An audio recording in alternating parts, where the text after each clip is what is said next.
I'll call to order the council meeting for Thursday, December the 14th.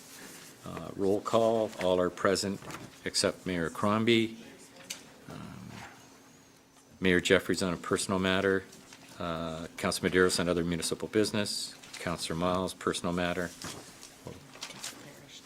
And Councilor Parrish is absent.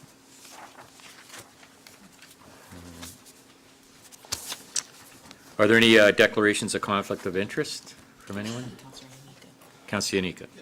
Mr. Chair, of course, I'll be declaring a conflict on item 18.3 as it relates to council legal indemnification on a matter that refers to me and another family member. Thank you. Okay, thank you.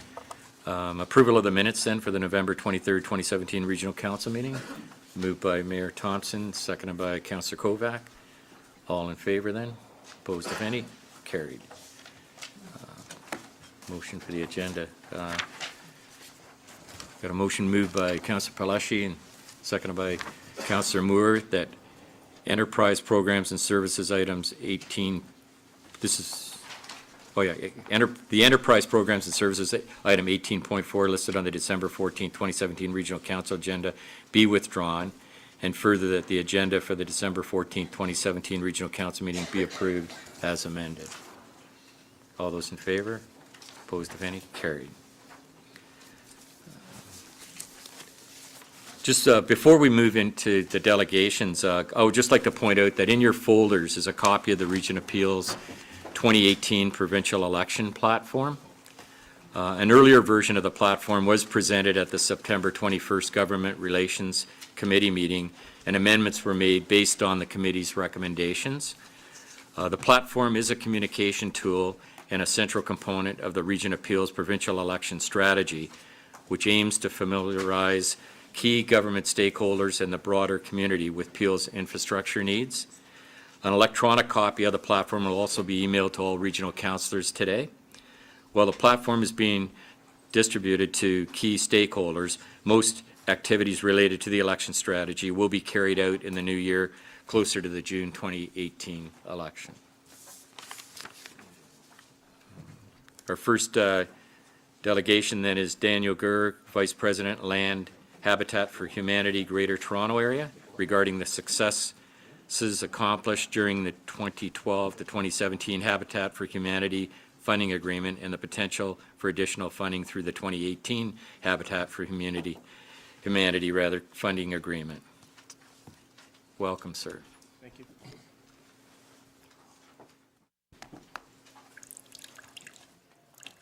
I would just ask council too, the second delegations regarding the same item, and I think we should hear from the two delegates first, and then if there's any questions, we can present them at that time. Thank you.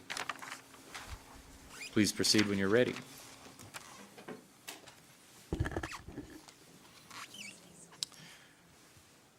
Good morning, and thank you for having me. So my name is Daniel Gare, and I'm the Vice President of Development for Habitat GTA. And I'm here today to thank the Region Appeal for the generous funding over the past 5 years and to speak about the impact that this funding's had on our organization. As you may know, at Habitat, we build homes for affordable, low-income families. And we use volunteer labor, donated materials, and financial donations to help us keep our costs down. We build affordable homes in 12 municipalities in the Greater Toronto Area, including Brampton and Caledon in the Region Appeal. Since 2012, the region has provided us with $4.23 million in funding. These dollars have supported 44 affordable ownership units in 4 Habitat GTA developments, as well as 3 ownership units developed with Daniels Corporation, who's a long-term partner of ours. The first project we did in 2012 was 3 homes in Hoskin Square in Brampton, and since then we've tried to increase our impact by developing more dense forms of housing.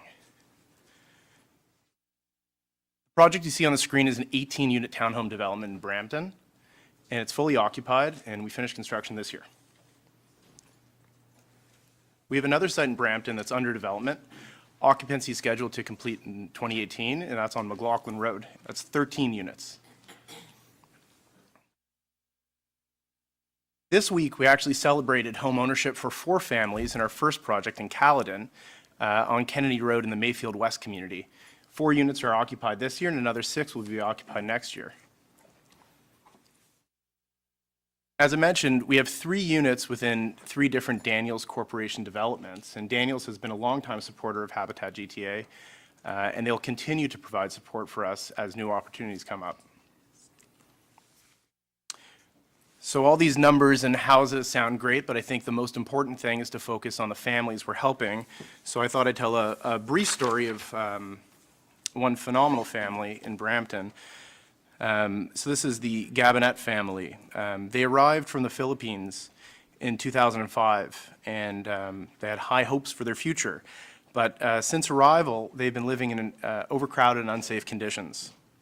They lived in a 2-bedroom apartment in the city of Brampton. Mice, cockroaches were a frequent occurrence, and the building was unsanitary and unsafe, with the sons, Timothy and Daniel James, sharing 1 bedroom with their mother and father, and daughters, Jobelle, Agatha, and Charlotte, sharing a single bedroom. The stresses that came from inadequate living space weighed heavily on the family. All of that changed when Babel and Gabinet heard of Habitat for Humanity GTA. For the Gabinet family, home ownership seemed like completely out of reach, a distant, distant dream. With 5 children, the family continued to struggle to find a safe space for such a large family. The couple became overjoyed when they heard of Habitat for Humanity and that they were going to be offered a home at Torbram Road in our Brampton development. So this is a quote from Babylon. "My daughter graduated from elementary school. This year she was named valedictorian. It was such an honor for my family as she placed first in her school's science fair. I know the big reason why she was able to achieve these awards is because she had a safe and decent home with a space for privacy to concentrate on her studies. I share these stories because it really speaks to the importance of having a safe and decent place to live, which wouldn't be possible without the support from our partners, which includes the Region Appeal. Once again, I'd like to thank the region for helping us make this possible for so many low-income families, and we look forward to building many more homes in Brampton and Caledon in the coming years. I'd also like to thank the region on behalf of Halton Mississauga. The CEO, unfortunately, was stuck in the horrendous traffic coming out here today. So I'm here to thank on his behalf also. So thank you very much. Okay, thank you. So it looks like our second delegate, is John here? I don't know. Seeing not, then, Dan, if you just want to stay in place. Yeah, absolutely. Mayor Thompson? Yes, and I know we had a cool sunny day the other day when we had the opening of the first 4 homes in Caledon and Mayfield West. To me, I think working through where I want to get back to the main focus is we do it through grant funding to support Habitat Humanity. What I'm saying is we have a huge challenge that's been asked by the province and by the feds, and we've been asking that ourselves for quite a while now, is affordable housing. And a lot of times I've always used the saying, affordable to whom? But when you have nonprofit groups and showing how the partnerships you have with the Daniels Group and a lot of opportunities to work with others, and I know in Mayfield West, this was the first experience. Those developers through Mattamy, through Coscorp, through Argo and many others said, you know what, we need to do more of this.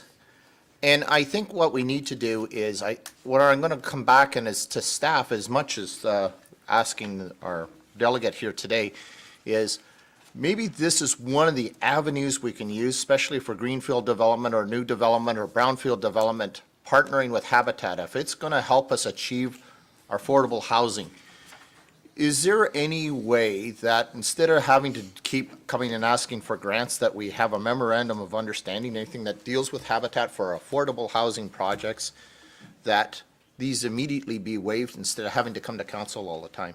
And I'm just saying, is there a way through the municipal legislation that we can make this work? Because it is asked of us to do something in affordable housing, but this is a system that works well through Habitat.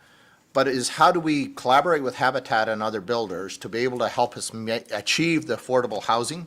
And especially with what we're looking at is town home builds are extremely successful. Is there any way that we can go back and look at that? I'm going to ask David to respond Yeah. to that, please.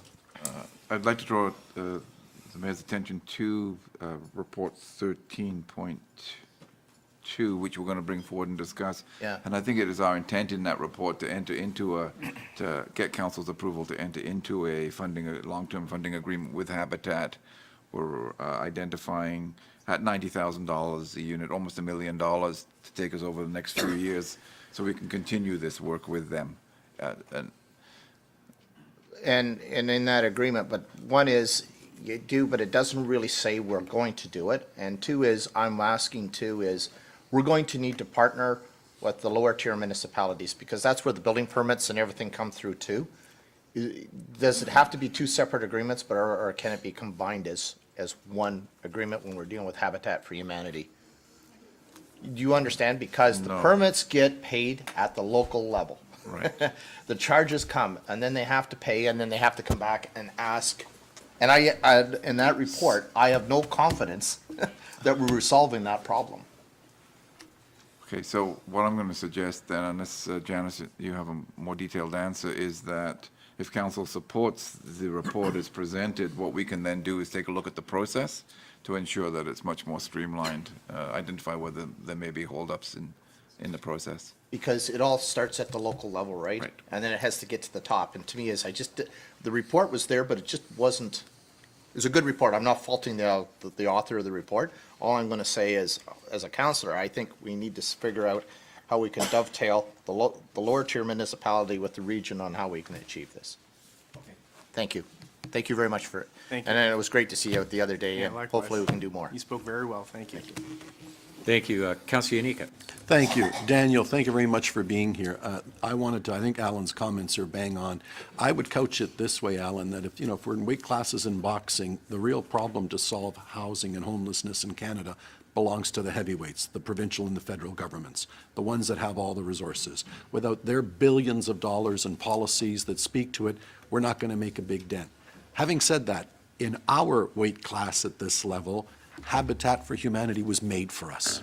I think we can be so nimble with them. We know little blocks of land. Councillor Parrish has done great work on the file, that I think that's the area that we play in. We've got a parcel here. Can we build a dozen units there, et cetera? We can help fund them. Can we relieve levies here, et cetera, at the local level?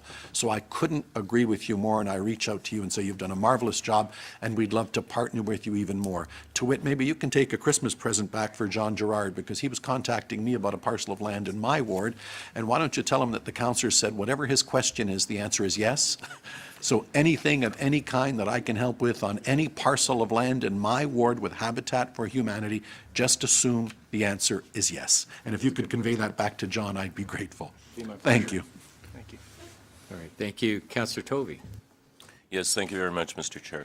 I'd just like you to speak a little bit more about your construction model. So you said $2.3 million and 44 units. That's about $96,000 per unit. That's very good. Congratulations. So is that the total No. cost of the unit? Or? No, not at all. So that's about 25%. Land alone is, yeah. between land and fees and charges and services, Yeah. that's about 50% of the home. So we actually spend about 50% of our costs before we actually start building a home. Yeah. Land is the wild card here that continues to escalate, that's the one we can't control. Yeah, the question was more around strictly construction costs. Like, I know the land, forget it. I mean, Yeah, it's, so it costs us basically that's a about write-off. $180,000 to build a home. And that would be what, like a 2-3 bedroom home? That'd be about a 3-bedroom, 1,200 square foot home. 1,200 square foot home. Yeah. And then you said that you're getting into more types of density Yep. in your built form. So what would that be, like 4-story stick build or 6-story stick build, or how does that piece work? So the denser housing would be stacked townhomes. Okay. Where we usually get about 3 units per sort of module of what would typically be a townhome, where you have a lower level unit and then stacked townhomes above. So you're looking at back-to-back stacks as well, I Back-to-back would stacks, think? yeah. Okay, but you haven't done any 4 or 6-story? We haven't done mid-rise construction yet, no. Mid-rise. But it's not something that we wouldn't, we would look at that. Yeah, no, I was just wondering because the provincial government finally changed the regulations from 4 to 6-story stick built a couple of years ago. And I remember we had been advocating for it here for quite a while. And we thought it may, particularly for people like Habitat for Humanity, that may be a boon as far as cost goes. So I was wondering if you'd done any sort of data on that.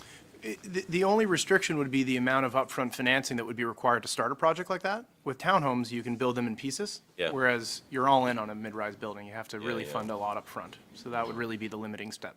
Okay, well, that's great. And thank you so much for the work you do. You guys do great work. Thank you. Thank you.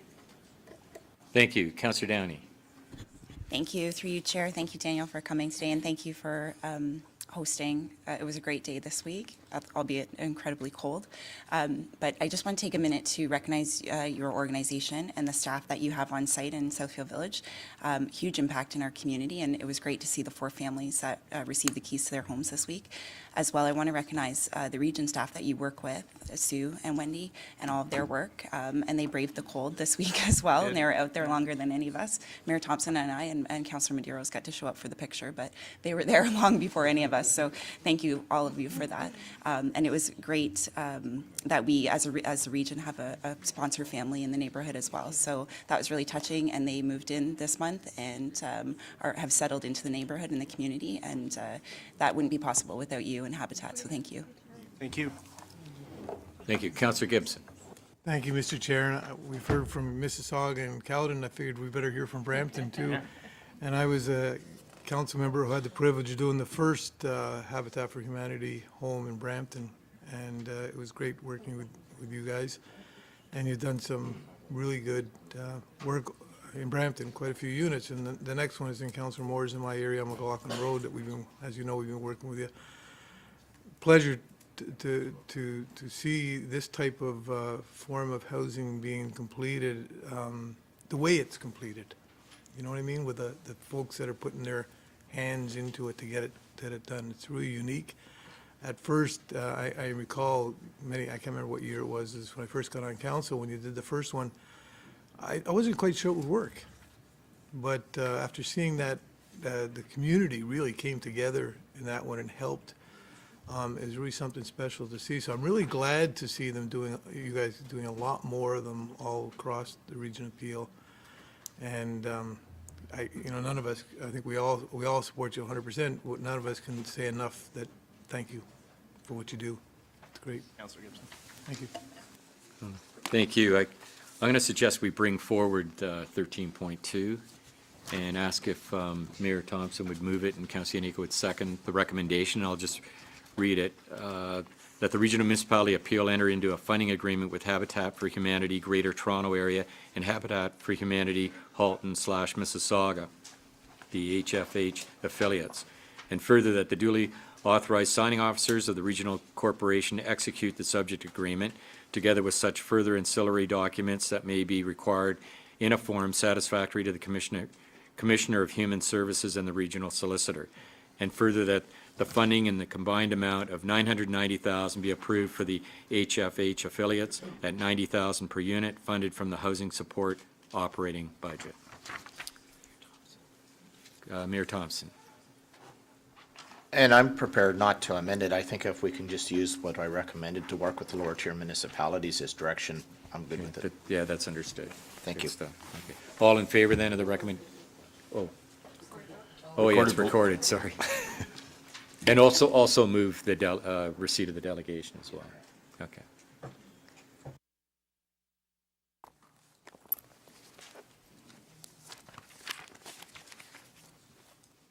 It passes. Good stuff. Thanks for being here, Daniel, and certainly we're, as you know, council's very supportive of the good work that the Habitat for Humanity does, and you've crossed every border within Peel here, and we certainly appreciate all the efforts that you put forward, and would like to also extend our good wishes to John, who was unable to make it here today. Thank you. Thank you again for your support. Okay, this takes us to the consent agenda then. We'll go through the items. 7.1, consent. 7.2, consent. 7.3, Consent 7.4. Consent 7.5. Consent 7.6.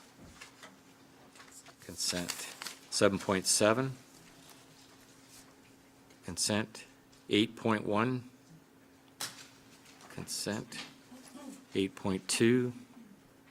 Consent 8.3. Consent 8.4 was withdrawn. 8.5. Okay.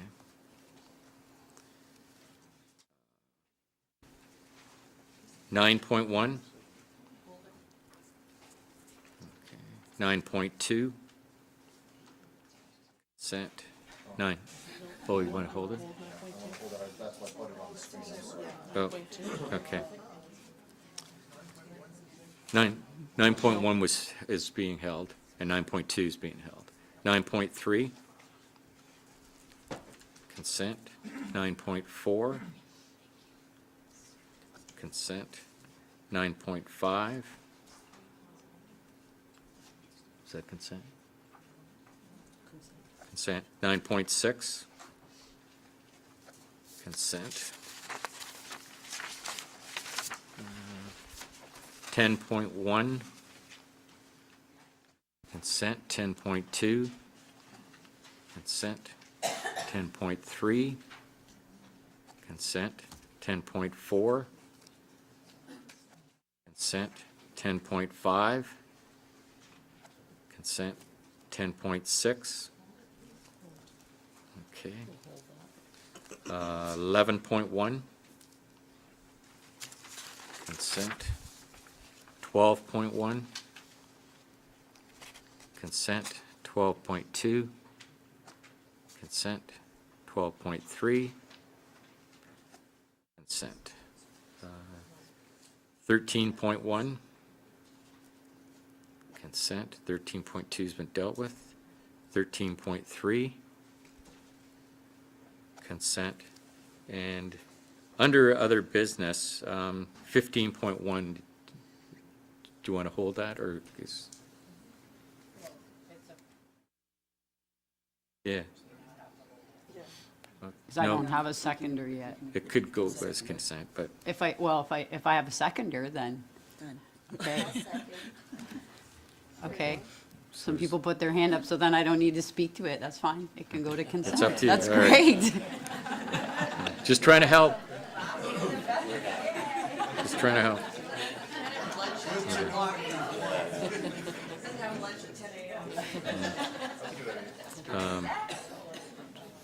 15.2 needs direction, so that we'll hold that. And then 15.3 counts through stars, that could go as consent too, if you have a second. Okay. Do you want to hold it? Okay, that's held.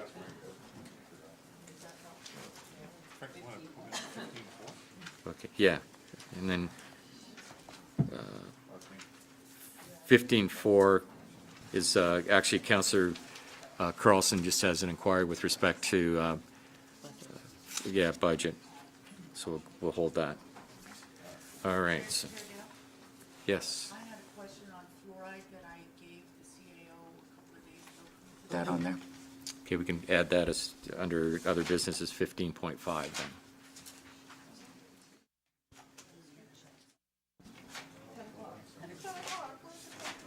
Okay. Have you got the motion? Yeah, they're just who you want. Oh, yeah. Because I don't have. Yeah, the list of yeah, numbers, yeah. but- So if you just get a mover and a seconder, Okay. I'll and then just- we'll do, we can- Councillor Downey, would you be prepared to move the consent agenda? And Councillor Tovey second? We'll just wait till we get the proper wording. What do we call it? Okay, all in favor then of the consent agenda? Opposed? Yeah, recorded.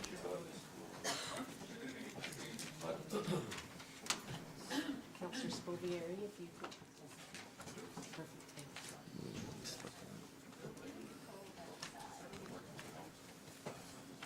There. That carries. Thank you.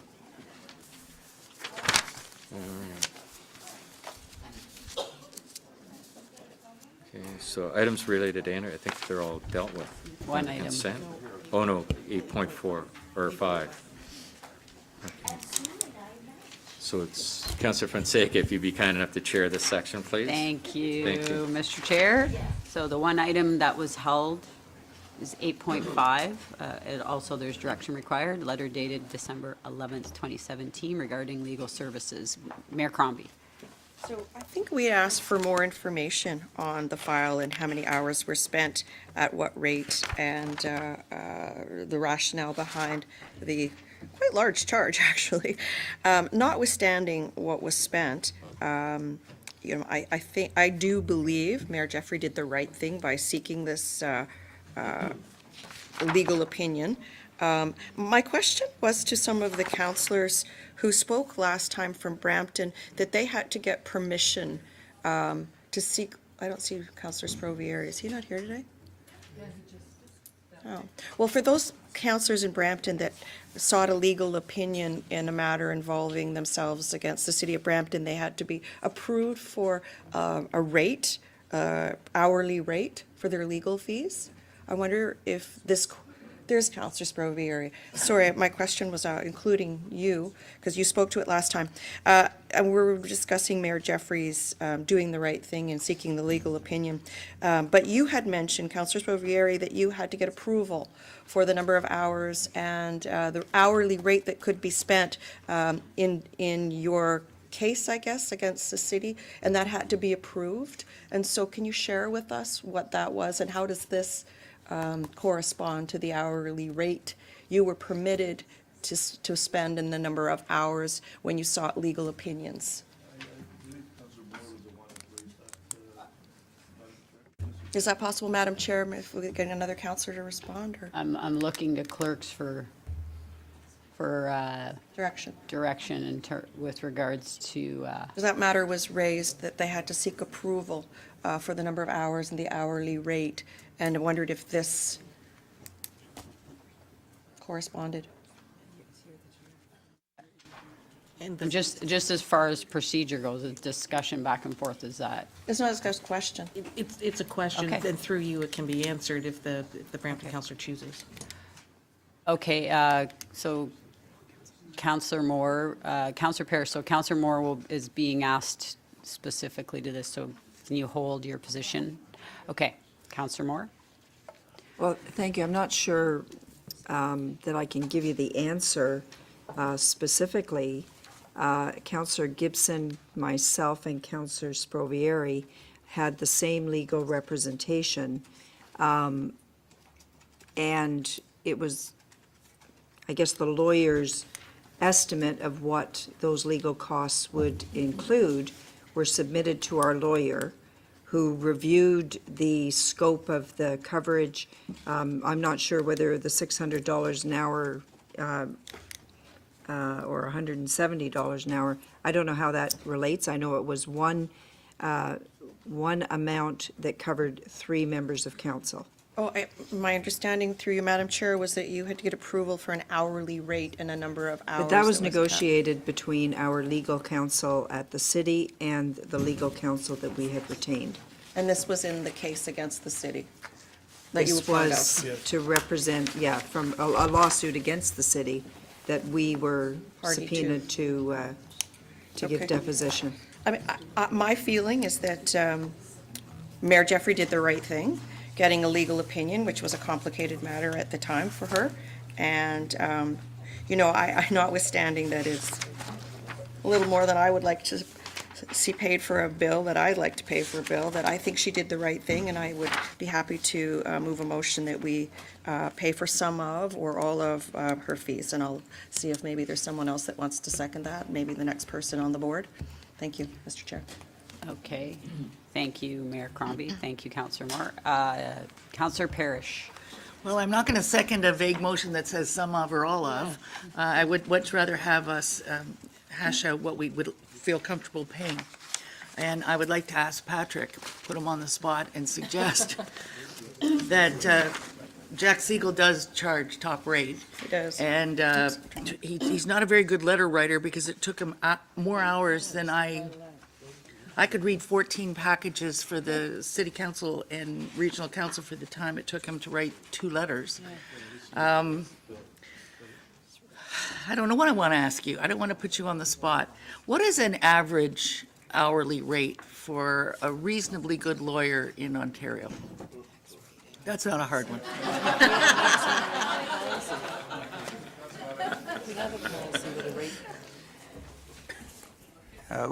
Let me answer that in an indirect way. Okay. I don't find the hourly rate stipulated here at $600 an hour for sort of first-rate Bay Street counsel to be out of line. And if it's of any assistance to council, had a proposal to expend fees in the nature of the description that's provided here come to me for review in advance, I would have had no hesitation in essentially approving that. Really? Yes. Okay. I would then also, I'd make the observation, and not to be unduly defensive of Mr. Siegel, but the letter that he wrote, perhaps I shouldn't refer to that here because that was dealt with elsewhere in camera. But let me just say it was a high-quality piece of work. Well, at the number of hours he spent pondering it, I would certainly hope it would be a high-quality piece of work. I'll second your motion.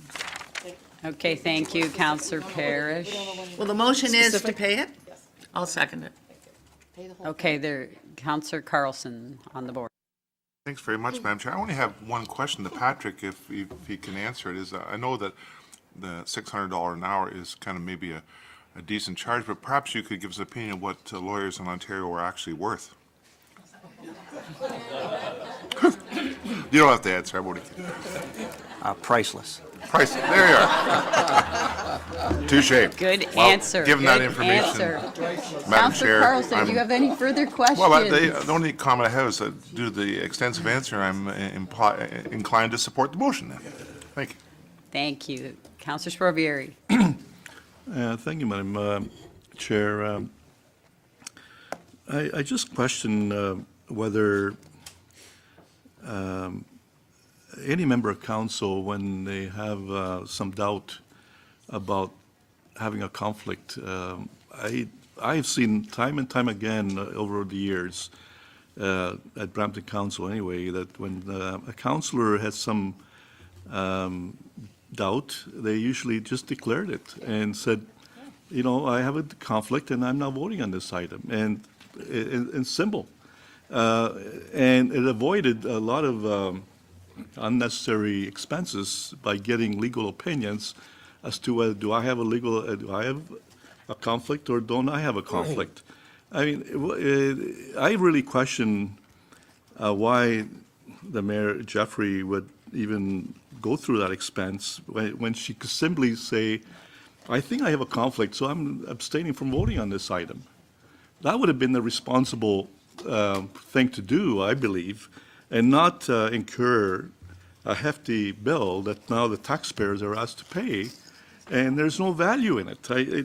This legal opinion doesn't even tell us whether she had a conflict or not. I don't know whether, I didn't read it, but did the lawyer indicate through you to staff whether she had a conflict or not? Do we know, or should we know, or does it matter that we know whether she had a conflict? What the lawyer said? We don't have the advice that was rendered to the mayor. That would be solicitor-client privileged advice to her. Yeah. Well, you know, I tell you this, what I believe what Mayor Jeffrey did was very irresponsible. She could have taken an easy way out at no cost to the taxpayer, just simply declared a conflict and abstain from voting, and we wouldn't have to now dish out $17,000 from taxpayers. I don't support it, and I want to record a vote on this. Thank you. Okay, thank you, Councillor Sparvieri. Councillor Paleshi. Thank you very much, Madam Chair. I keep looking behind me to see if there's a camera. Like, are we on, well, obviously we're on TV, but are we on some kind of candid camera? Like, what? I don't get this. Is this a joke? We were told early on that can't be involved, staff can't be involved, clerk's office can't be involved in any conflict of interest. If you feel that you have a conflict of interest, you declare. If you want a legal opinion, it's up to you to get your own legal opinion. We don't even understand, it doesn't even say in here what the conflict of interest was. Like, it's so, it's got absolutely no information, and we're being asked to pay, the taxpayers are being asked to pay $18,000?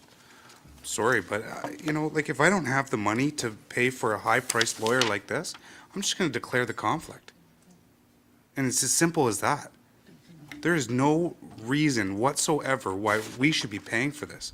And it's not because of who it is. It's any one of you around this table, and including me, if I ever needed this kind of high-priced legal support for a conflict of interest, please, either shoot me or don't pay for it. Like, it's insane, ridiculous. I won't be supporting the motion. Okay, thank you. Mayor Crombie's on the board. So, yeah, I thought just I'd explain a little further. I mean, I think Brampton councillors have retained legal assistance in the past, so what's fair is fair. Okay, we've hired legal assistants, legal advisors in the past. So this was a very reasonable position that Mayor Jeffrey took to protect herself and obtain the legal opinion. Let's be frank, this can be any of us. They could be subject to scrutiny of some sort. And today it was Mayor Jeffrey that needed the legal opinion. Next time, it's going to be one of us, and we all know that. So, you know, she did what was very reasonable in her position, and you know, let's admit that others have needed legal opinions and legal advice in the past, and this time she does. I know that there are others at this table that have sought out legal opinions and legal advice. So she needed to protect herself. There are dynamics we don't need to explain that are at play. I understand that, but I support her, and I think what she did was reasonable. I know that other individuals at this table have had to take the same course, and I'm going to support this, and I hope to see my other colleagues doing so as well. Okay, thank you. Councillor Moore. Well, a couple of points I want to make, and I probably should have clarified this earlier. The Brampton councillors, myself and Councillor Gibson and Sprovieri and Councillor Miles, while she had separate legal representation, was covered under the city's indemnification bylaw.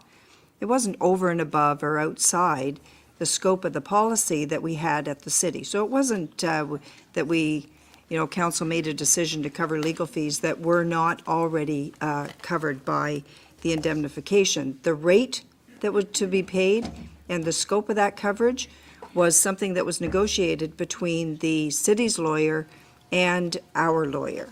So it wasn't something above and beyond. Now, what I find really interesting, Mayor Crombie, is that several times you have said that you think what she did was quite reasonable, which leads me, and perhaps others in the room, to believe that you have information of what the details were on this conflict of interest that the rest of us don't have. So I'm going to ask you, legal, not you, I'm going to ask legal, have we confirmed that the advice was related to regional business? No, I have not been privy to the actual advice. Okay, so we don't even know if the conflict of interest that we're being charged $18,000 for was in relationship to a regional item of business. So I don't know how you've decided, Mayor Crombie, that it was quite reasonable and that she did the responsible thing when we don't have any details on this, including the fact that we're going to pay $18,000 for legal advice that not even our city solicitor has the details on. So as I said the last time, I'll say it again, you know, the lawyer's done a really good job of explaining why it is we should pay his bill based on the profile, all the information and media releases he's put out into the public. This is $18,000 for which we have no detail. None. Thank you. Okay, thank you. Mayor Thompson. Well, I read the in-camera report, and unfortunately I had to step out for other municipal business the last time I was here when this came to council. From what I read is when she was first elected, she did her due diligence. I'm going to tell you, I've been through it, and I've seen my operating capital tied up till I was indemnified by insurance. And I'm going to tell you, I don't want to see any any elected official go through what I went through. And I think, to me, after what I've been through, with what she asked is fair, and I think, you know what? This is the ugly side of being an elected official, and I think we need to stand behind that particular instance. So I agree with Mayor Crombie. And from what I read, it showed that, from what it first said, that she had done her diligence earlier and assumed she was okay. It's the same thing when they were trying to throw different things at me. One was the GT West corridor. I had 2 legal opinions on the GT West corridor. Can I be involved? And I can't. Because it's a provincial initiative, absolutely, I need to be the community champion on that. So I'm just saying, no matter how you can declare, I could have declared a conflict of interest, but it sure wouldn't have helped our municipality. So I think this is the tough road that we have to hoe. So personally, I think I am going to support it for that reason, from what I've read and from what I understand. Because maybe I'm bringing it through a different lens of what everybody else sees it. I understand Brampton had, and they were indemnified. Unfortunately, we didn't have that capacity to do that in Caledon. But I think we need to protect each other, and I think what she's asking is fair. Okay, thank you. Anything further, Mayor Thompson? Yep. No. Mayor Crombie? Just to respond to the comments that Councillor Moore made, it is reasonable because your indemnification covered you for the dispute. Our indemnification does not cover us for conflict of interest, and that's what Mayor Thompson has just described, and that's why Mayor Jeffrey sought the opinion, because it was a conflict of interest, which is not indemnified. That's the difference. Okay, thank you. Councillor Tovey? Thank you very much. Very, very interesting discussion. Jack Siegel, actually, he was my lawyer when I had the very first recount in the history of the city of Mississauga. I think some of you people might remember that.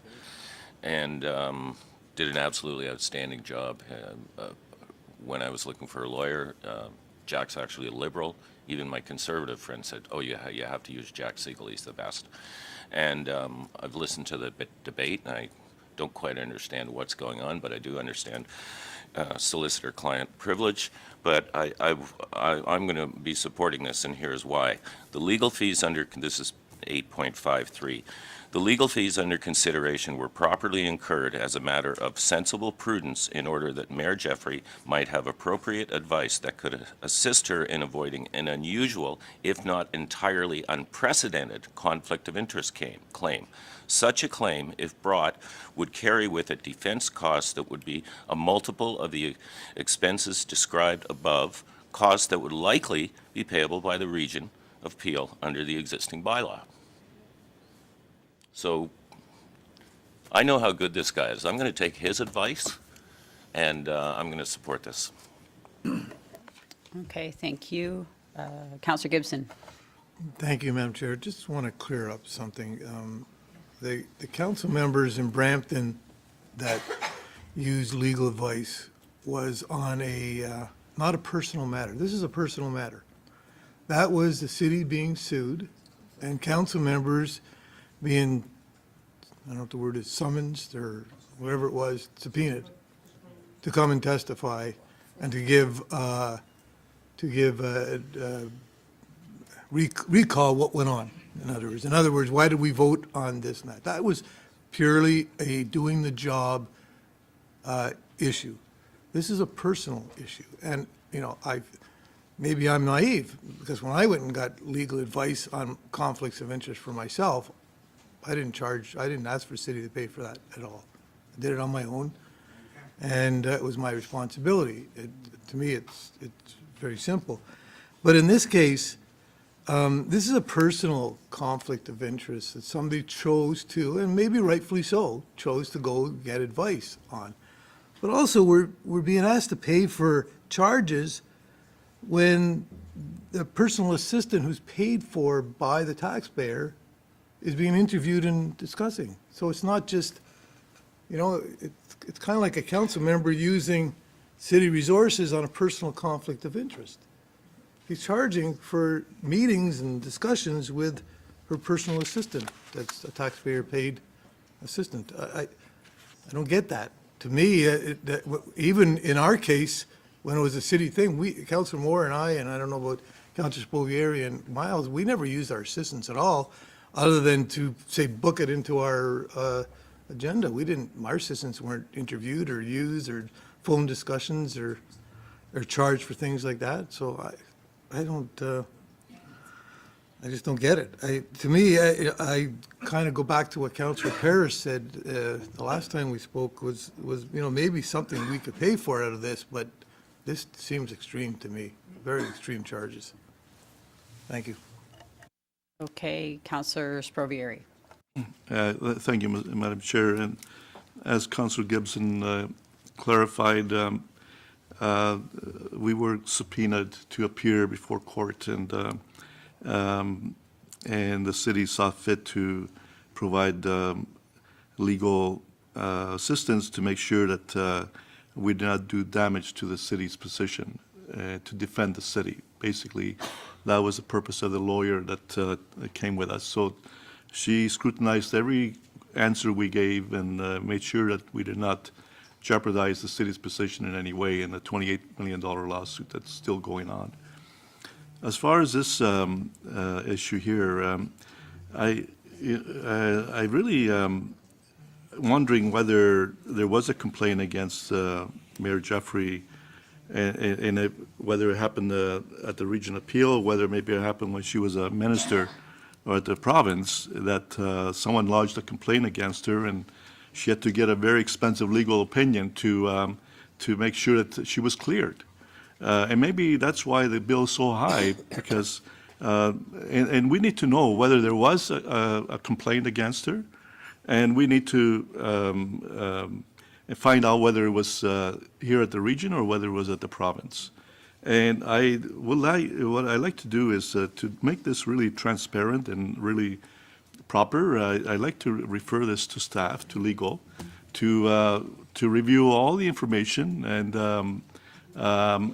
come back to us with a report as to what the details of when was the complaint lodged, was there a conflict here at the region or at the province, and whether there was actually a complaint lodged, and then the mayor had to get a legal representation to clear her, and perhaps that's what, because the way it is now, it's certainly unclear, and it's not, and I cannot make an informed decision without this going through staff first and providing us with a report. So I'd like to refer this, Madam Chair, to legal for investigation and come back to us with a report and a recommendation.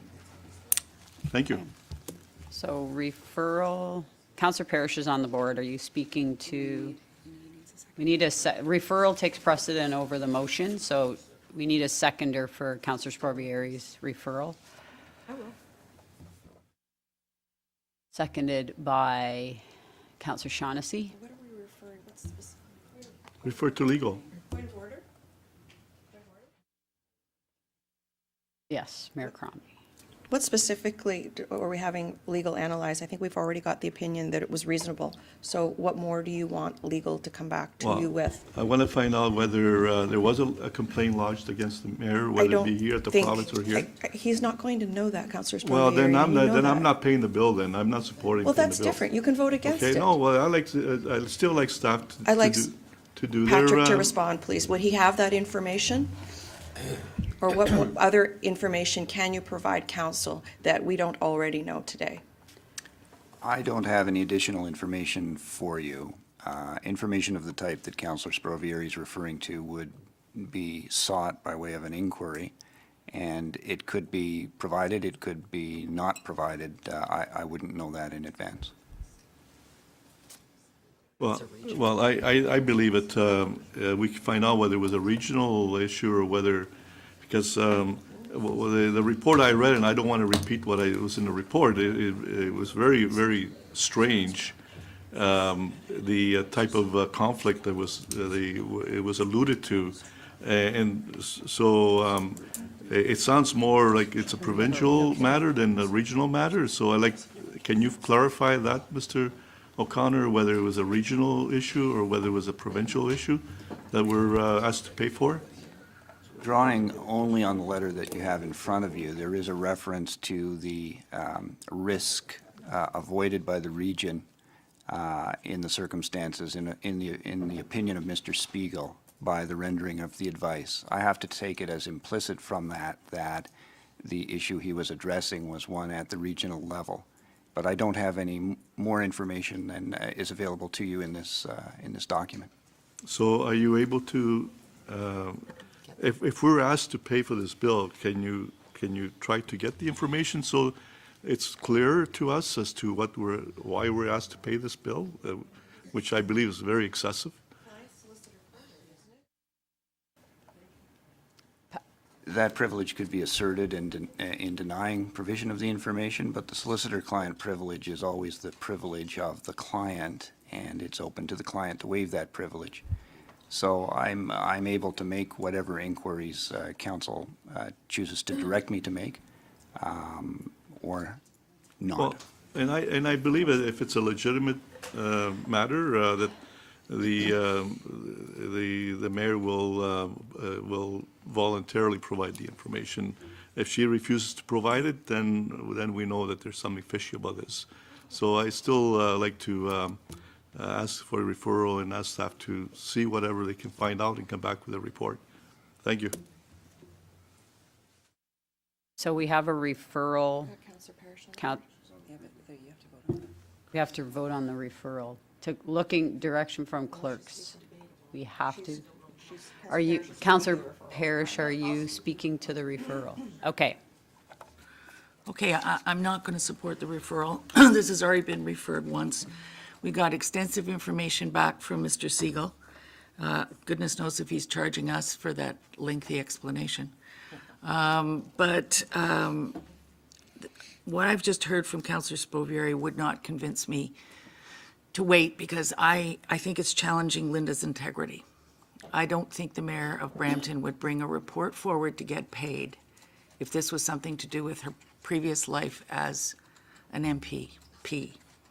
So, and it gives me some insight into what she puts up with. I feel badly for her. In answer to Councillor Gibson, the reason I would have happily paid half of it, thinking I know the lawyer quite well. But when Patrick gave me that answer, that convinced me that I'm out in left field on that. So I haven't really changed my intent. I've taken my personal aversion to a particular lawyer out of the mix. So I won't support this. I think it's what I call a blue sky challenge. It's going out there looking for boogeymen that don't exist. And I trust Linda as a professional and as a decent person, that she wouldn't bring something forward here for us to pay that had nothing to do with the region. So I won't support that at all, and I'm mildly offended on her behalf. Okay, thank you. Councillor Shaughnessy speaking to the referral. Thank you very much. Okay, I have no personal interest in this whatsoever. I like everybody on council, and I like the fact that everybody has a difference of opinion, and that's what makes this place very special, and we can all walk away from here every day and be comfortable with what we did. The reason I supported the referral was I am not clear whether it was a regional issue or not. And for that reason, I would love to, and yes, there is solicitor-client privilege, but like was said, Linda could waive that to allow us, even in an in-camera situation, know whether it was or it wasn't. So now I'm up in the air. Is it a regional? I don't know about the province. I have no idea. But did this, and well, I probably now only speaking to the referral, but I don't know if Brampton, actually this was placed before Brampton Council or not. So I'd love to know or at least have the ability to ask that question. Is it a regional issue? Because yes, we can say, oh, we feel, or, oh, she wouldn't do this, or people make errors, people make mistakes. And I probably, like Carolyn Parrish said, I probably, if it had been, the bill had been much lower, I probably would have said yes. But I too, as a counselor, have had to hire a lawyer and never charged back for my lawyer's time to the town of Caledon. I sort of sucked it up on and paid for it myself. So without belaboring this any longer, I'd love to know whether it is truly a regional issue or not. Thank you. Okay, Councillor Toby speaking to the referral. Yes, thank you very much. I think really what you need, all you need to do is go to 8.53. It's very clear. It's a regional issue. That's from Mr. Siegel, that the legal fees under consideration were properly incurred. He also goes on to say that the costs would likely be payable by the region under the existing bylaw. So in his mind, it's already very clear that it is a regional issue, which is why he is making this statement. And for us to think that somebody who's defended prime ministers is going to dummy up a report for $18,000 and ruin his own reputation over something like that, well, it just absolutely makes no sense. So I can't support a referral because Mr. Siegel has already put his own legal reputation on the line and his own legal opinion by saying that the costs would likely be payable by the region under existing bylaw and that the legal fees under consideration were properly incurred. There's your answer. So I can't possibly support the referral. The answer is very clear and it's right here. Okay, Councillor Moore speaking to the referral. Thank you. I'm going to support the referral. So I do think we all need more information around this table. How do we know that this was not legal advice on a conflict of interest matter that apparently was so obscure it took $18,000 to find it or not find it? How do we know it doesn't apply to some of other members of council sitting around this table? It seems to me that if legal advice has been offered on a conflict of interest matter, it could apply to any of us and might be relevant to any of us, or useful or helpful to any of us. So I think we need to know the details of what the conflict of interest matter was, particularly as regional councillors sitting around this table. So I'm going to support referral because I think that we deserve to know those details because, as I said, if this was a conflict of interest matter, it could affect any of us around the table.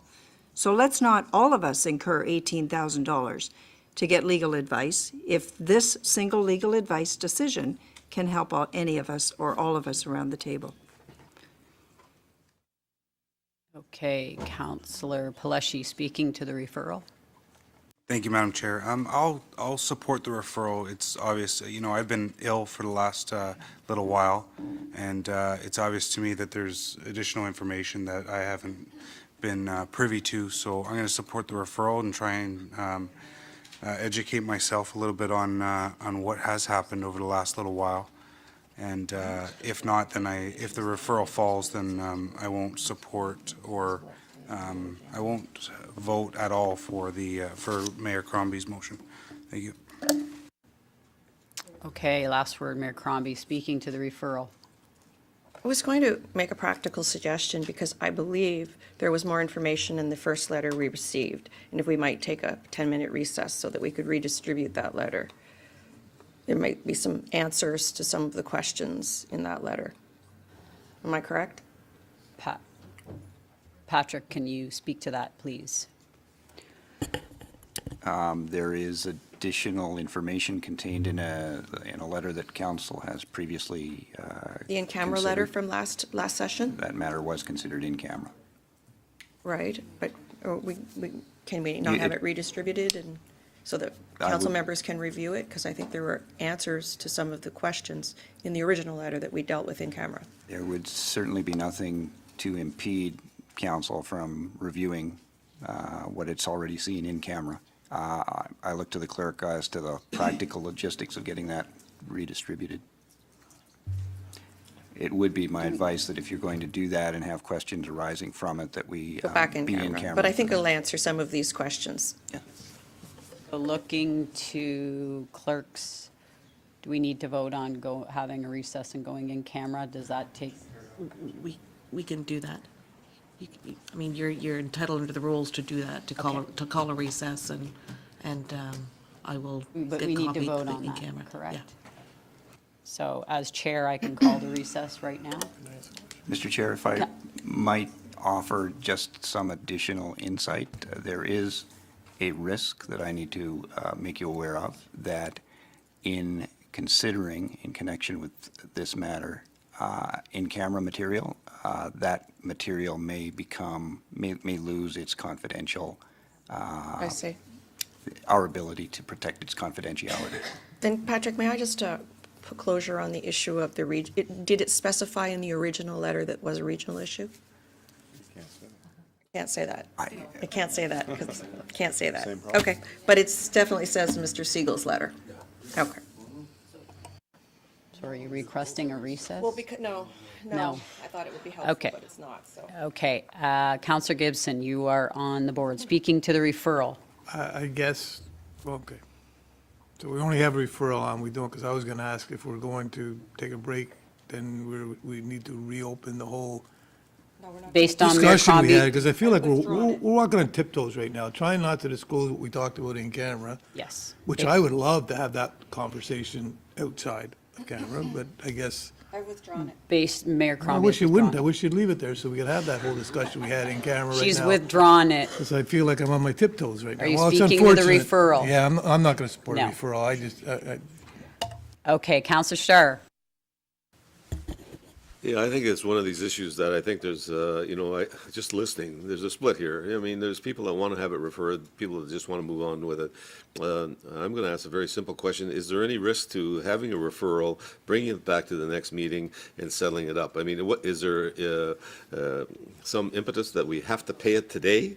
Or pay some amount? I mean, that's the other part that I mean, if there had been a motion coming forward to pay 50 or 60%, I would have voted immediately, get rid of it. Now we're bringing in all these other issues of, we don't have this, we don't have that.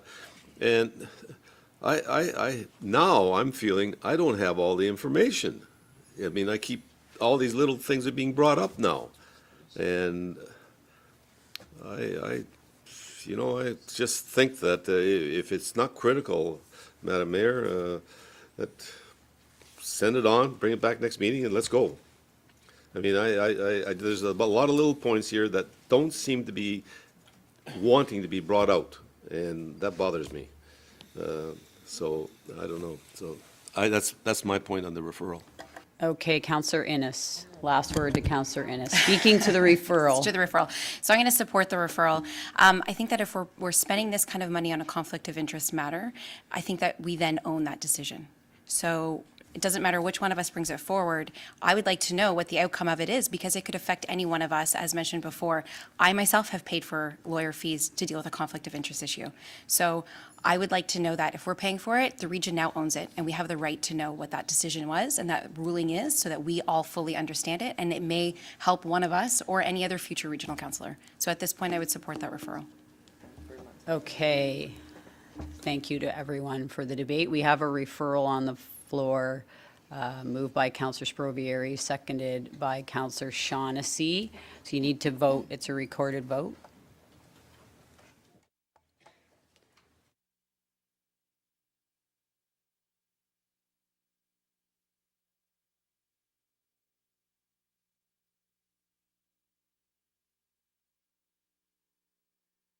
And the referral is defeated.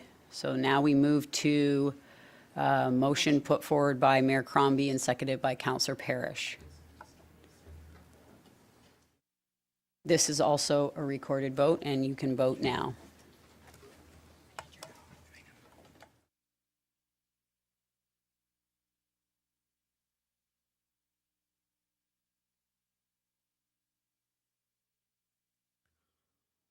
And the motion passes. Okay. Thank you very much, and back to you, Mr. Chair. Thank you. That moves us to items related to Public Works. Councillor Starr, if you'd be kind enough to chair this section, please. Be glad to. And the first item I think that was pulled was 9.1. And do we have anybody on the speaker board? Yes. Councillor Sato? Yes, thank you. First of all, I want to thank our staff, and they are here today, for bringing forward the Transportation Safety Strategy Plan. We had a presentation Tuesday morning at our Road Safety Committee at the City of Mississauga. It was our first meeting of our newly instituted Road Safety Committee. We had one for many, many years, and we brought it back again. So the timing of the region's strategy works very well because we'll be working with our new Citizen Committee, and the region staff sit on that committee as well. One of the things that I really want to point out that's in this plan that I think we can't lose sight of as we move forward towards Vision Zero and reducing and, in fact, hopefully eliminating traffic fatalities is on page 915 of the report. The statement that says, in altering transportation system design and operation, safety should be prioritized over speed, convenience, or cost, and the system should be forgiving of human error. That is what lies at the basis of Vision Zero.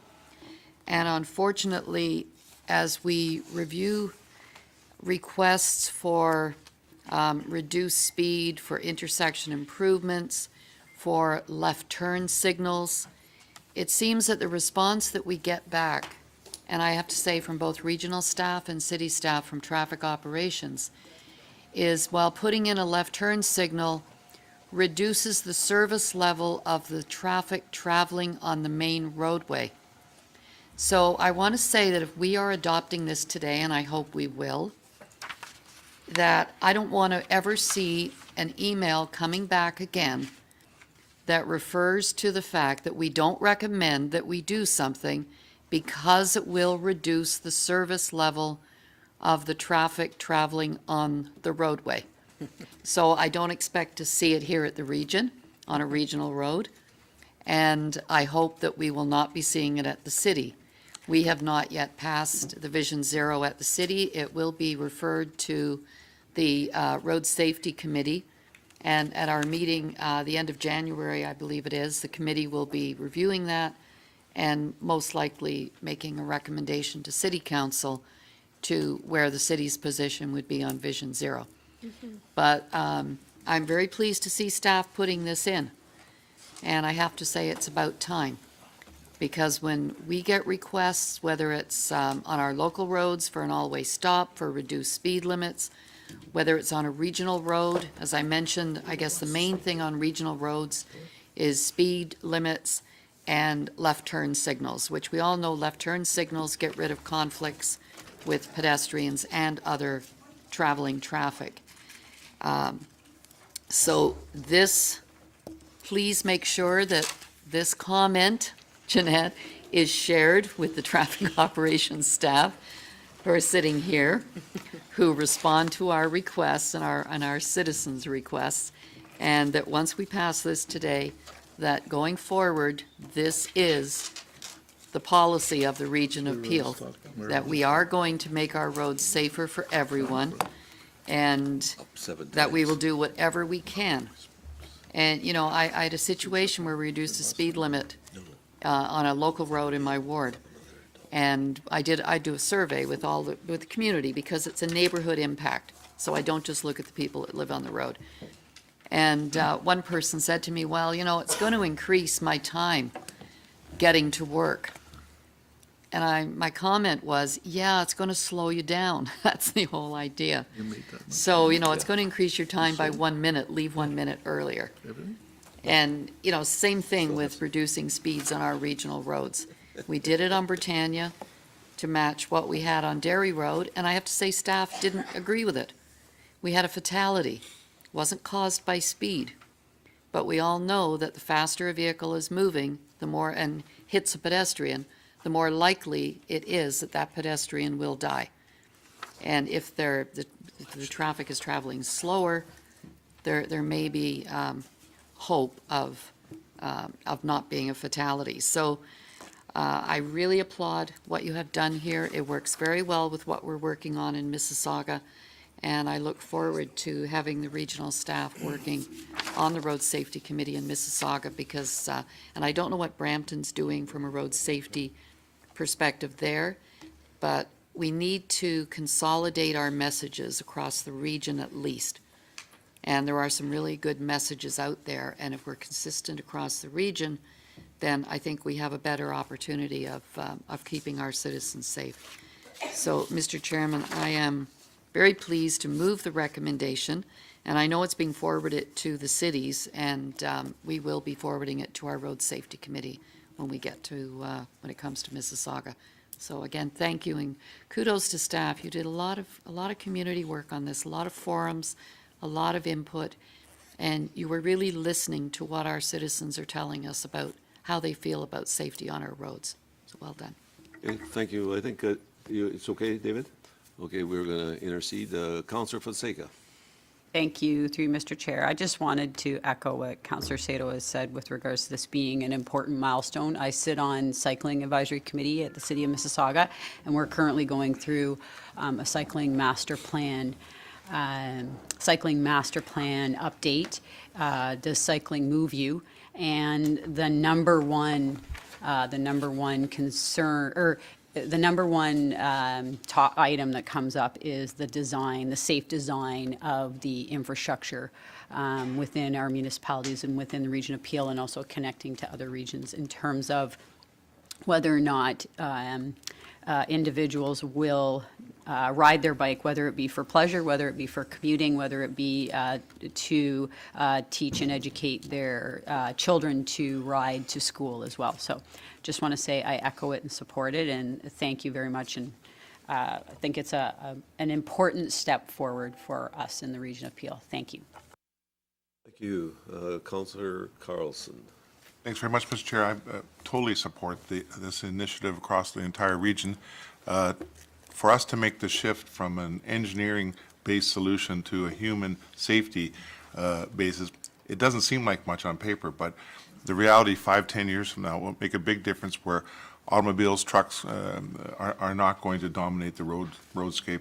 It'll be a safe place for bikes, pedestrians, and so on. So even though it looks like a pretty simple report and straightforward change, it's going to make a heck of a lot of difference. And so you can take a moment today and congratulate ourselves that we're finally moving to a model that's much more empathetic with the needs of the people in the community, especially with our higher density model that we're moving towards now. It really, cars are going to have to slow down. And just to let you know, the work's not done.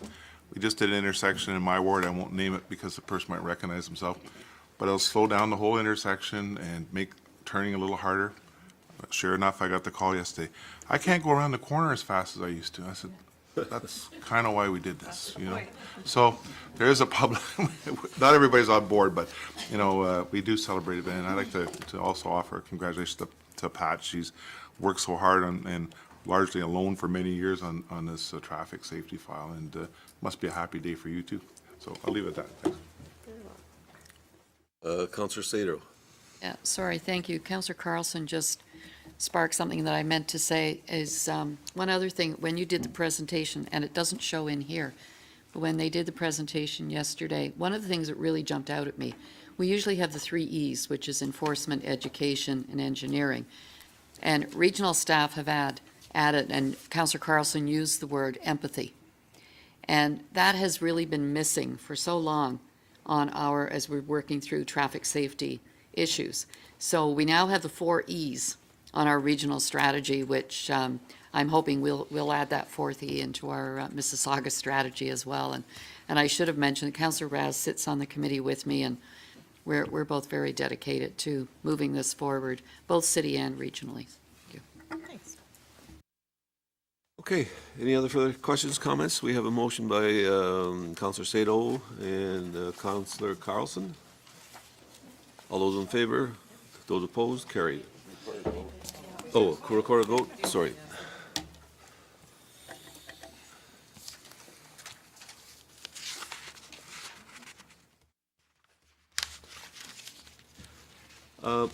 Just for the clerk, 9.1 and 9.2, are they related back and forth? Should that have been both together, or no? 9.2 is for information. Okay, it's for information. Okay. That was a close vote. 9.2, automated speeds enforcement, is here for information. Any questions or comments? Councillor Rass.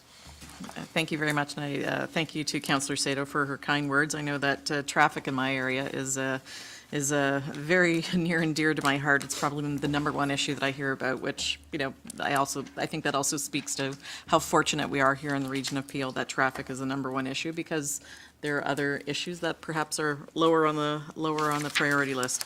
But having said that, when it comes to the automated speed enforcement system, I'm pleased that we're taking a look at it, but I don't want people to think that we are going to be going hog wild on trying to catch people when it comes to an automated speed enforcement system.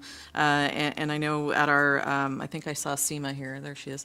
We were talking about it at our meeting, road safety meeting the other day. It's more about an education piece, especially around community safety zones, around schools that are going to be our priority, and we're going to be working closely with the City of Mississauga in anything that gets implemented in our region. But for Brampton and Caledon, this is going to be an important enforcement tool to help keep our children safe.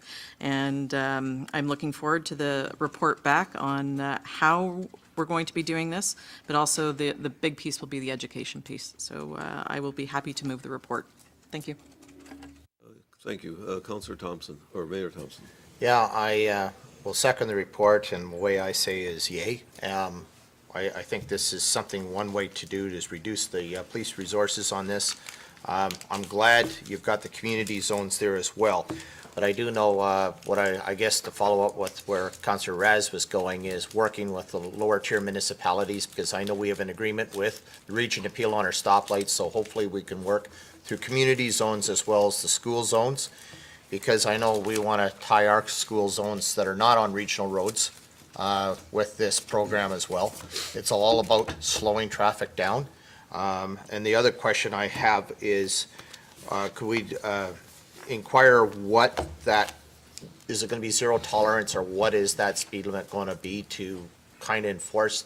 Because I think makes awareness. I honestly think once the signs are up to say, you know, we have cameras here watching you, I do believe it's going to slow it down. And we cannot have police resources sitting there 24/7. And it's all about safety. So I think it's long overdue. Cars accelerate so fast now. I think it's just, we have to bring some kind of respect back of keeping our community safe. So those are some of the questions that I basically just wanted to make sure that we have that, and the community zones, how, you know, if there's going to be any expansion, to make sure that we got that all covered off when the report comes back. So thank you. Any other further questions or comments? Have been moved and seconded. All those in favor, recorded vote? No? Just information. All in favor? Another tough vote. Carried. Okay, right down to 10.6. There is a letter received, and I think, Jan, there was a question on this. Was somebody wanting information on this area? Councillor Parrish. Yeah, we, I'm gibbering. At council in Mississauga, we received this, and some of us questioned our own memories. The letter that's attached was sent September 21st, 2017, making a commitment of $250,000 on Mississauga's part and $250,000 on the region's part to a project to study traffic and so forth. And we didn't remember in Mississauga okaying it, and I guess we were gently reminded that commissioners do have options to spend $50,000 if they choose to. So I assume it's the same option here for Jeanette. We do give you a little bit of leeway. No legal fees, though. And I'm just wondering the logistics of this, because it's going to be $50,000 a year, which will have to go into our next 4 budgets. And I assume it'll have to do the same thing here, because the first 50,000 is coming out of our current operating budget. But the more I looked at it, at the report, it said participation in this project allows Mississauga, in conjunction with area municipalities and industry leaders, to be an active participant in the foundational research and development of the tools necessary to ensure that Mississauga remains responsive to emerging technologies such as autonomous vehicles. This research will enable the Transportation and Works Department to create policy that ensures Mississauga's transportation network continues to operate safely and efficiently for Mississauga's residents. Well, then it occurred to me that if you're in the region, obviously it's going to work for Brampton as well and Caledon, that as a regional body, everybody should be privy to the information if the region is paying for it, which made me ask the next question, which is, why are we paying? I asked if Brampton had been invited, and I was told no. And I asked if Caledon had been invited and was told no. So the mother of all three municipalities is putting in the money to get the information that all three municipalities will use. So then I asked myself the question, why is the city putting in more money? And I am sure Jeanette's can answer it. Through the chair to council. Yes, so this was a good opportunity when my fellow commissioner reached out to see if he wanted to support it. We have a good relationship working with U of T. And just this past spring, council approved the Good Movement Strategic Plan. And one of the actions in it is around studying and looking at how automated vehicles could potentially support. So it was consistent with that. Certainly, any information we get out of participating, and it hasn't been approved yet by U of T, we would share with all three municipalities, so Caledon and Brampton as well. And really, it's up to council direction. If they choose that we put in the additional funds to cover it all, I'll take council direction and find that money with the CFO. Or I can go back to U of T and say we have to revise the amount, whatever council feels comfortable with. But they haven't been approved yet for the research. Okay. Again, I question, maybe my question should stay in Mississauga then. If you're putting the money in on behalf of the region and the three municipalities, then if we took our 50,000 a year out, would it damage the operation of the experiment, or would it make any difference?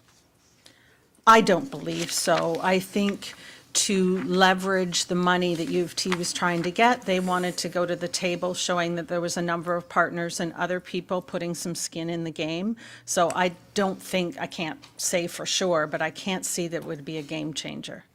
Okay.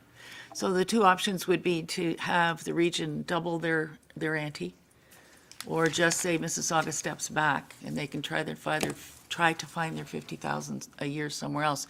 The reason I'm asking is we put in $1 million a year. We committed in Mississauga to 10 years at $1 million a year for U of T, which we've done. Yesterday, we committed another pile of money, 105,000 with 50 more thousand to go in to an arts project, which looks to be pretty decent. And we're turning into like a little extension of University of Toronto. They're one of our little babies now. And I'm sure, I'm a graduate, I get done for money all the time from U of T. My kids do, everybody does. They have a network of people they can get money from. Why are they coming back to us for an easy hit all the time? So when I saw this, I got my little feathers ruffled and said, why are we putting in 250,000 if the region, who is our mother, is putting it all in? So I'm just going to take some guidance from you. Is it going to damage the project if we pull out and just let you carry the ball at 50,000 a year? I personally do not think so.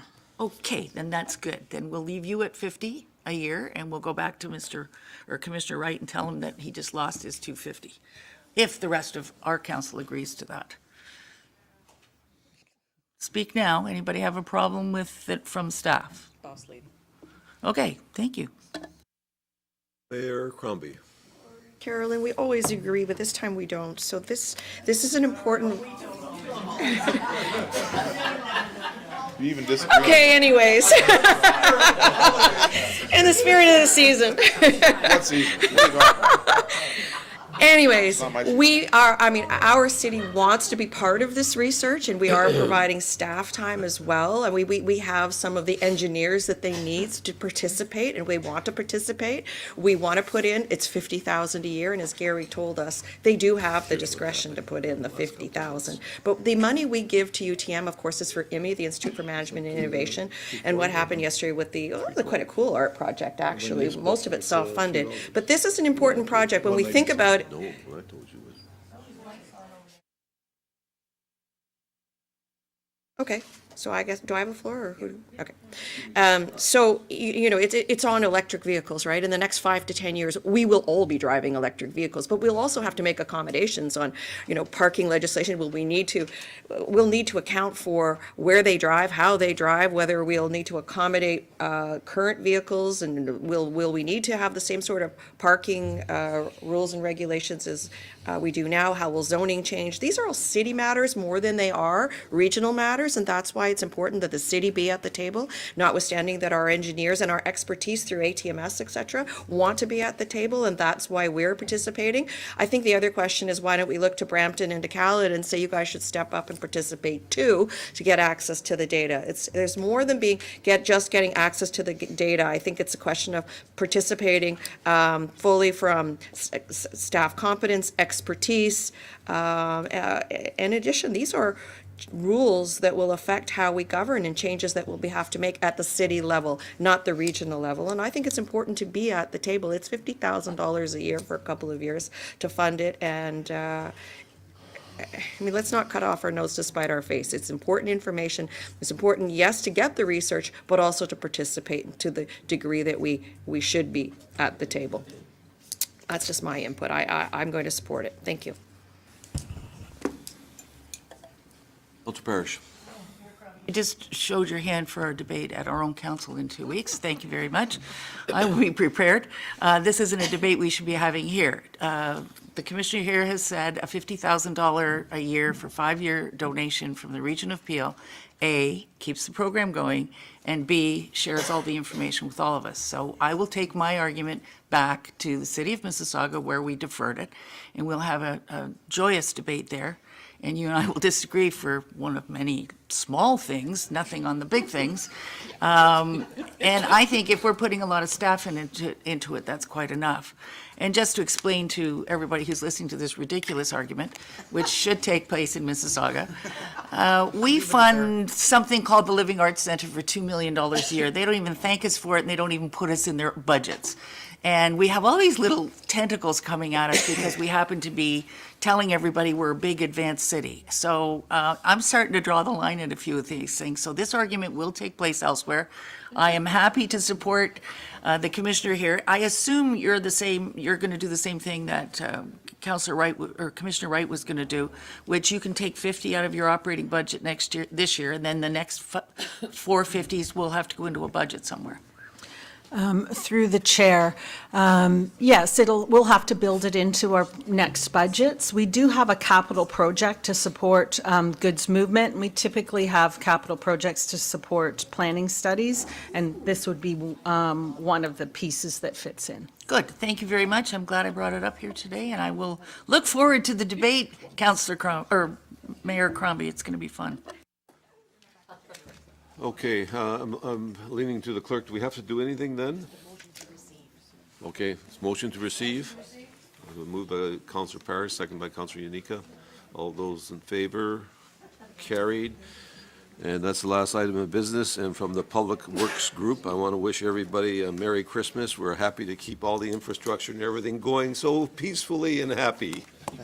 Thank you. Thank you. Items related to health, I think, have been dealt with under the consent, as well as items related to human services. So brings us to other business. The first item to be dealt with is a request from Catherine Soplet, founder of Building Up Our Neighborhoods and member, asking for to delegate at the January 25th council meeting. Moved by Mayor Thompson, second by Councillor Raz. Any discussion? All in favor then? Oh, recorded votes, Mike.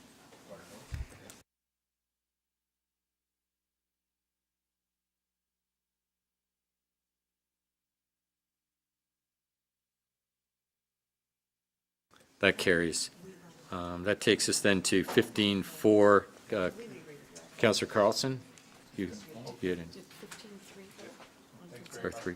Oh, sorry, 3, 15-3, yeah. Is Councillor Starr, sorry. The resolution from Councillor Starr. We just have a resolution there, and I'd like to move it, and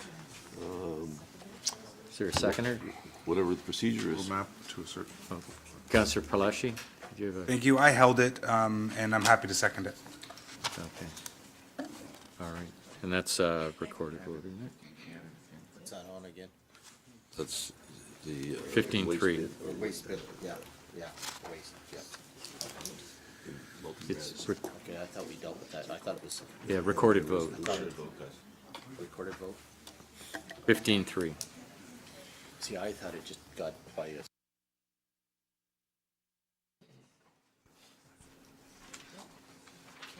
That carries. Okay, now 15-4. Councillor Carlson.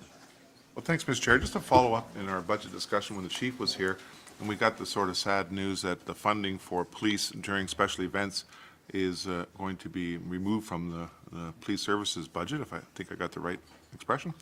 And unfortunately, that leaves a number of groups across Peel, or Brampton and Mississauga anyway, scrambling to figure out how are they going to pay for police in the 2018 festival and sort of summer and fall seasons. I did at the time ask the chief, could we at least get a number, sort of a brief summary of what we're doing currently across Brampton and Mississauga? So far, I haven't got anything back from the chief, so I'm just going to make an inquiry through regional council. We at least need to know, what it is these groups need to raise, or we're going to help them transition from being publicly funded through the Police Services Board to something that the region may want to support through our future grants program. Nothing's come back yet, so I'd just like to ask direction on behalf of myself and those other councillors that were mentioning at the time to see if we can get a response from the region, Peel Police rather. Yeah, I'm going to suggest that the clerk write an email or send an email rather to the chief to. And then we can go from to there. provide the information. Is that? Oh, I write the letters. Why come you're not writing the letter? Well, I can send an email, but I'll do it. I'd be proud to have undertake it. either one of you do it, but Yeah. I just want to Right. put a little We'll get clout it done. behind my request, that's all. We'll get it You know. done. Okay. Councillor Parrish, thank you. And Councillor when you do send the email, could you do a postscript? Because for the third time, I've asked the chief through emails. We made a settlement on closing the Malton Police Station, Community Police Station. She proposed to become a substation, which means police still stays on the wall, cruisers go in and out all day, and there is a police presence at a very difficult location in Malton. We had that agreement. Every time one of our officers goes to a community meeting, they confirm that the police station is going to be closed, and they don't explain the alternate that has been added. And I'm getting very upset again. So add a postscript, could she please clarify for the public in Malton that the police letters will still be on the wall, there will be police officers in and out all day, there'll be cruisers in the parking lot, and crime will be prevented. Yes, ma'am. I'll add that. Mr. Chair, maybe you could make 2 different emails. I'm hoping, I'm hoping for success in my case, so, and I wish Councillor Parrish luck in hers, but, so. I may send them one no, I don't after care. another. That's okay. All right. Thank you. Councillor McFadden.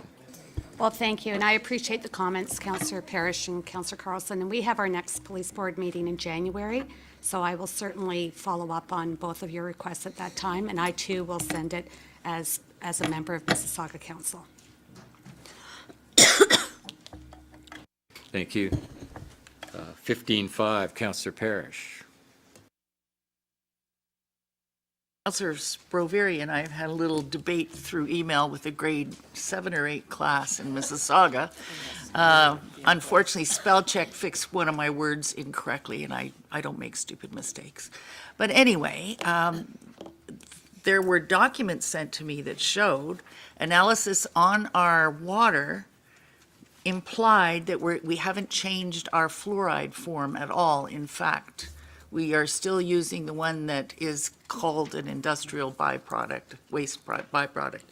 I just wanted the CAO to confirm for me today publicly that we have switched our method of fluoride, or our chemical that we're using in fluoridating water, and that we have reduced the amount slightly to whatever the safest level is. I can confirm that we have changed the source of the fluoride, and the source of the fluoride has less, much lower levels of other contents other than fluoride, and that we've also lowered the levels. And Jeanette has the details if you want them. Yes, I do. So if I could ask Jeanette to just provide the details. You can't do it right now? Yeah, sorry. Have you not learned yet that I'm not a very patient person? A little asleep at the wheel. Through the chair, yes, I can confirm that following direction from the committee and then council, that we did reduce the concentration of fluoride. And the direction was to look at, just referring to my notes because I can't rhyme off the numbers, the target was 0.65. And we've been monitoring it since we lowered it, and we are in the range of 0.66 and 0.65 milligrams per liter consistently.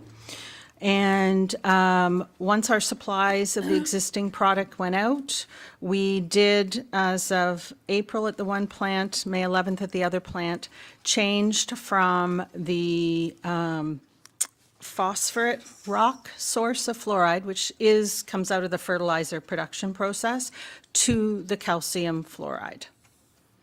And as David mentioned, the big rationale is there is always residual components in water all the time.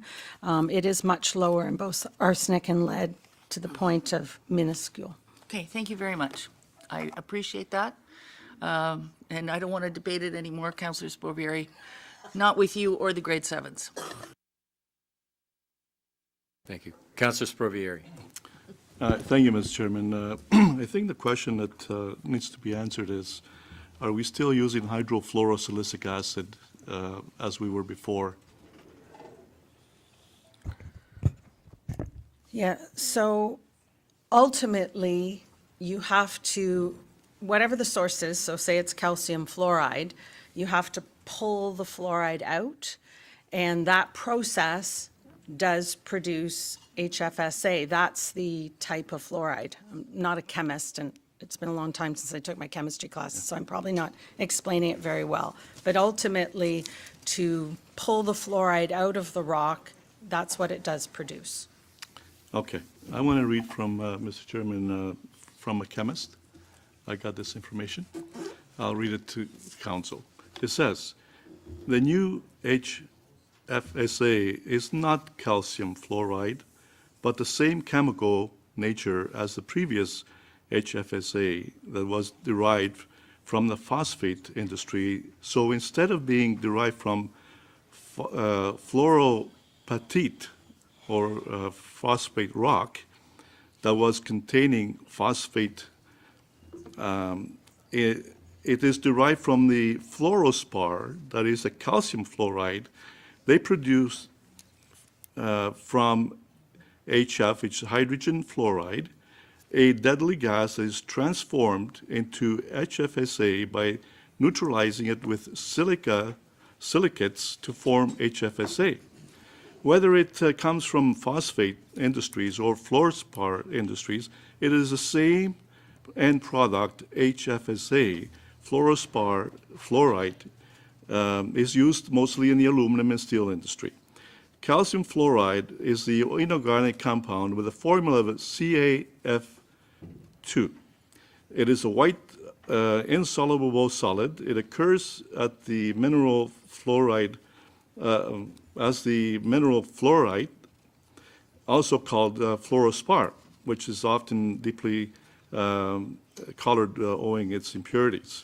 So the fact is that before we were using a formula which was H2FSF6, which is 2 hydrogen molecules, 1 silica molecules, 6 fluoride molecules, and today we're still using H2FS according to the to the bills we got here, we're still using the same product, which is H2FSI F6. So even though it was derived from the Councillor Sprovieri, I don't want to get into a debate so, again about. Mr. Chairman, this is very important to know that, and I'd like to ask staff, are we Councillor still Sprovieri. using, what's going into the water? Is it, Okay, one point. no, just clarification. Well, we Take want- it back to the committee, we that's want where to- we refer Well, to it, let's get the sorry. committee going again. Order, Sorry. please, You order. want to support getting the committee going? Councillor Sprovieri, if you'd let me just speak. Well, let staff answer the question, Mr. Chairman. One moment. My suggestion would be, because they haven't been privy to this letter, that you refer the letter to staff and that they report back to the committee. Well, are we going to set up the committee in New Year, then, Mr. Chairman? I don't know when it's going to be set up, but We're going to reactivate the committee? Is that's that my what we want? suggestion. We're not going to get into a debate about this today. Because all I want an answer is, are we still putting in H2FSI F6 in our water today as we were in the past? That's all the question I'd like to know from staff. Regardless if one has a little bit less lead or arsenic or whatever it has, are we still putting the same chemical compound in our water as we were before? Yes, through your chair, for a reminder of those that may not remember me, I'm Jeff Hennings, the manager of Water Treatment Capital in the Water Division. So, yes, you are correct. We are still using HFSA. As you mentioned in that description of calcium fluoride a few minutes ago, it is insoluble. We simply wouldn't be able to reasonably use calcium fluoride. It is a hard mineral. To be able to dissolve it in water would take an extensive side process. We'd have to expand the water plant, put a whole new building in, just to be able to extract the fluoride from calcium fluoride. What we presented to the committee was an alternate HFSA that has lower residual components in it. That's what the options were. Right, but the fluoride levels are still at 6.5 or 6.6. They haven't been reduced, so that the fluoride in this product is maintained at that high level, which is much higher, which is really the problem according to the scientific research. So we reduced the residual leaving the plants and going out into the system from 0.7 milligrams per liter to 0.65 as a target. Right. That we have done. But the product is still the same chemical compound. It essentially has the same concentration of fluoride in it that the old product did, yes. They're Right. both about Okay. 25% HFSA. Thank you. Yes. Thank you, Mr. Chairman. Thank you, Mr. Chairman. Councillor Gibson. Thank you, Mr. Chairman. First of all, I really don't believe we should be getting in debates with grade 7s and grade 8s. And but having said that, I did appreciate the chair of the committee, Councillor Parrish, for your clarification on that, so I'm glad. I should have stopped right there, but it didn't, unfortunately. I would ask, though, to the commissioner if you could provide us with the information, because I don't understand it, I'll be very honest. All the information you just gave us, could you provide that to us so we can put it out on our social media stuff, so we can clear up this fallacy that the city or the region and its staff have not listened to the direction of council, because you have, as the CAO has said and you have said. And that I would really love to get some clearer information that you just explained so we can put it out and let people know that, it's unfortunate that people seem to want to use children to get into our political debate, and that's exactly what's happened here, and it makes me sick. So please give us that. I'll happy to put it out on my social media and let the people understand what the region has done on this issue. Thank you. Thank you. Mayor Crombie. In my opinion, I delegated authority on the fluoride issue to the committee. I do not want to be CC'd on emails, chains of emails on this issue in the future, please, Councillor Sprovieri. Please take my name off that list. I don't want to be included on it. The committee has dealt with it. I have utmost confidence in what the committee has done. It came back for our vote. I do not wish to continue to fight this fight. Please remove my name from chains of emails that have these sorts of debates. Thank you. Councillor Groves. And I thought we had referred, or we passed a motion and we sent this to the province, did we not? Right, so why are we even debating it here? I don't think that we should be debating it here, because we've sent it off. I think we've disbanded the committee, so I think this is over. Well, the committee isn't disbanded, it's suspended. Oh, okay, the committee's been suspended, but we did pass a resolution Yeah, no, to send you're this to correct. the province, Yeah. and so that's where it should be, not here again. All right. I hear you. Councillor Palashi. Thank you, Mr. Chair. Was there a timeline on that letter to say when they were going to get back to us, if at all? Can anybody remind me? No, I don't think the province ever gives a timeline on when they're going to respond. No, did we ask for a Oh, I see. timeline? I don't believe so, that we specified that. No. Issue a second letter? Yeah. Tell them we're still waiting. Yeah. One, actually. We've just- actually sent a second letter. We've sent a second letter? Yeah. Well, so we should maybe send a third? Yeah, 3 strikes, you're out, I guess. Yeah, I guess. A quick question to, I don't know if we've actually ever covered it, I know we talked about it, and, is fluoridating our water, is one of the reasons why we do it considered mass medication? You know, Councillor Palashi, Yes? we're getting into debate, and It's Yeah. not a debate, I'm just asking a question. well, I would suggest you do it offline then. It's a very loaded Councillor question. Sprovieri. Very quickly, Mr. I found some of the comments very offensive for some members of council. There's credible science that says that fluoridation is hurting children, and maybe people should be reading the science. Thank you. All right. That ends that.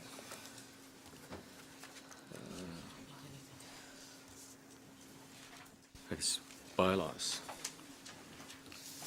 Motion by Councillor Innes, seconded by Councillor Palashi, that bylaws listed on the Regional Council agenda be in bylaws 65-2017 to 67-2017 inclusive, be given the required number of readings, taken as read, signed by the regional chair and the regional clerk, and the corporate seal be affixed thereto.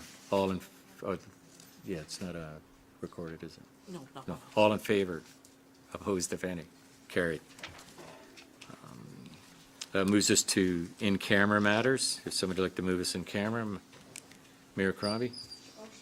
Seconded by Councillor Mahoney.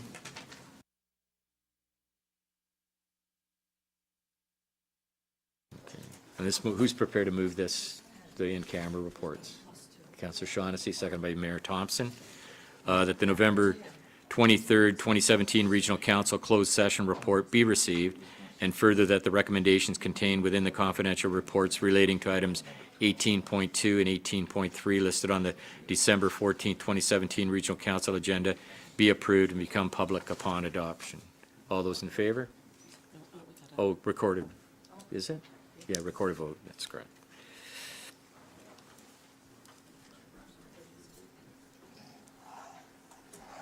Councillor Moore? Councillor Palashi? Vote, yeah, recorded vote. Councillor Moore?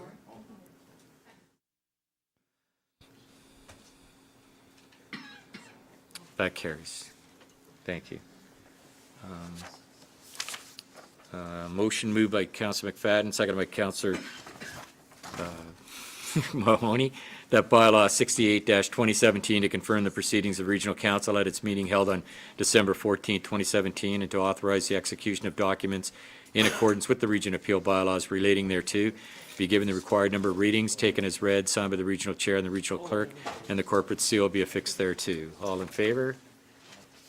Opposed? Carried. Moved by Councillor Grove, seconded by Councillor Fonseca, that we move the meeting be adjourned.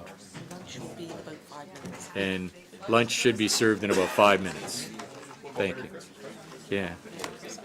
Yeah, no, just before we leave, I certainly want to wish all members of council and their families, as well as staff and their families and the public at large, a very Merry Christmas and a happy and healthy New Year. Thank you. We'll see you in the new year.